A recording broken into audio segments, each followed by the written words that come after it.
We are back at it again here with another video with Invest for Tomorrow. To all the first time viewers and investors, welcome to the channel. To all subscribers, welcome back.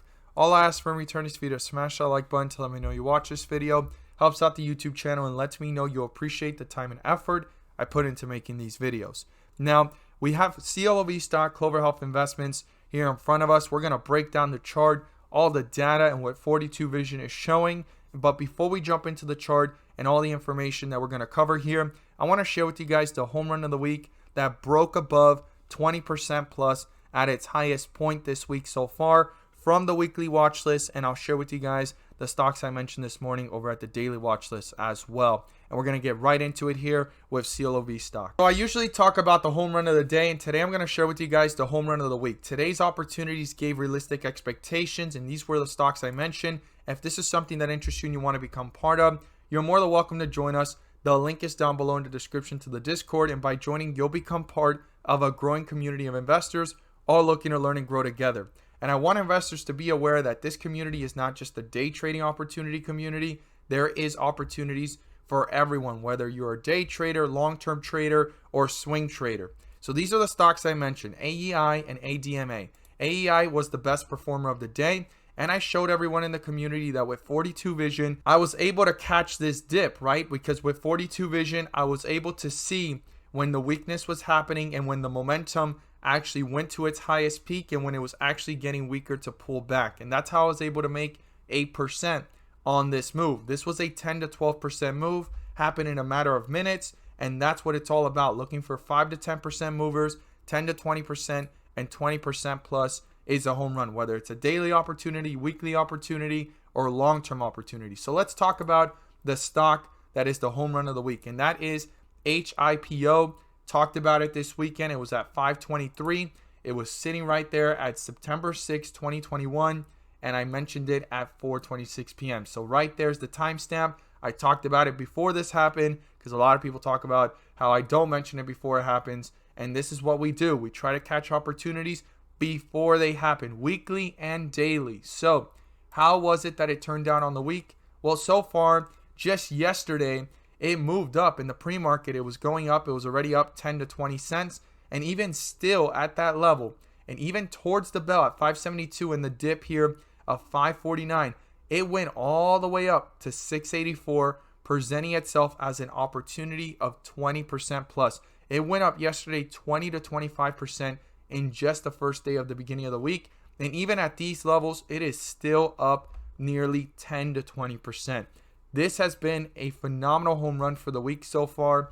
And even when I look at it and zoom out, the long-term opportunity is there. So if this does start to pull back, the opportunity is becoming even larger. But this did what we expected it to do so far as a swing trade perspective and opportunity for the week. If this is something that interests you, check out the link down below and you will see for yourself the opportunities that awaits you. All right, so here we are with Clov stock, Clover Health Investments. You could see it pulling back and sitting sideways now. And I have some data to share with you guys. And on 42 Vision, you can clearly see when the momentum was strong and when the momentum actually shifted today in pre-market, went into further weakness, the final shift into oversold, extremely oversold, and sitting sideways. The good thing right now in the bigger picture of things, when you actually look at it like this, there is a staircase that has formed, right? It's actually bounced up, consolidated, bounced up. Could it keep on going? Will it consolidate here? If it can hold itself up within this area and not go much lower, that's going to be a good sign of strength. But what I'm not liking about Clove right now is the same exact thing I've talked about every single time on these bull traps, right? That was a bull trap. If you weren't in before it, you were caught in a bull trap if this does not go back up to these highs, okay? Super, super important. And there's a few things that happen here. The first thing is it got rejected after it reached $11 and some change because the highest price target right now is $10. For Clover Health, there is no buy analysis ratings, okay? It lost it. It had it before. Now it doesn't have it. It has 1 hold and 2 sell. The average price target is $9.67 and the lowest is $9. So all of this right here was not only a bull trap but also shorts slightly covering because the stock had moved from here to here. And when it took off, right there, that little jump right there was a shorts covering moment. Okay, shorts were covering, pulled back down, still holding itself up within this area, more momentum upside, and then the shorts were forced to cover, I guess because of expirations or just the cost of borrowing was going up. Something drove that, right? And then retail coming on in, a lot of hype and speculation on many different platforms, and then it just went ahead all over social media and different forums, pushing the stock higher, and then just profit taking to the max.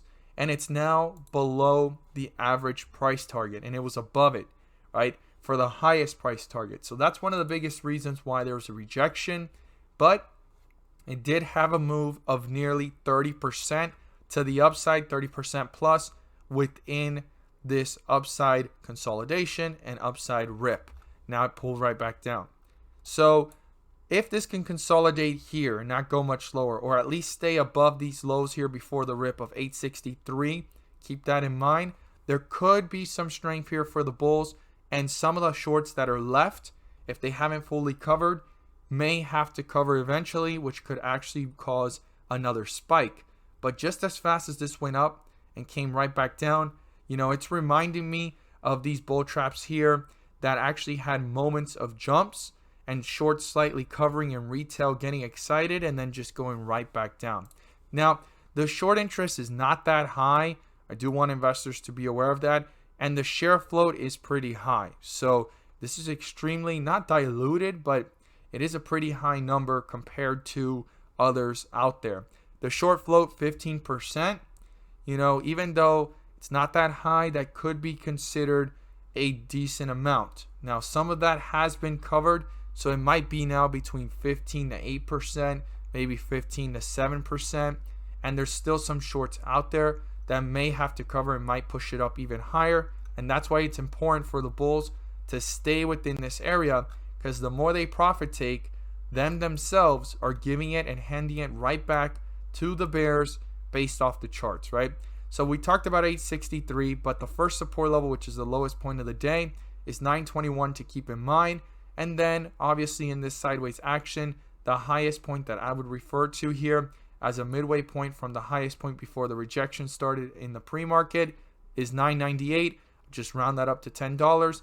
That's what the bulls want to break through and turn into a support to break out to the upside. And if that's accomplished, the next point will be 1078. And then the highest point that we recently saw, 1112. So this is definitely some levels of resistance that need to be broken through and watch carefully. But just as fast as it went up, it came right back down. I mean, if the bulls don't come with strength, they can end up just handing it right back to the bears, and the bears are the shorts as well, and the shorts may not even have to cover anymore, and they can continue pushing it down. And then if pressure comes again that shorts keep on getting positions, they can just continue pushing this one to newer lows and way back to where it all was before it started. I mean, this is a long-term opportunity too, if you think about it, and at these levels. But I mean, this has been a battleground for the bears and the bulls. As always, thank you guys so much for watching, and let's make some money.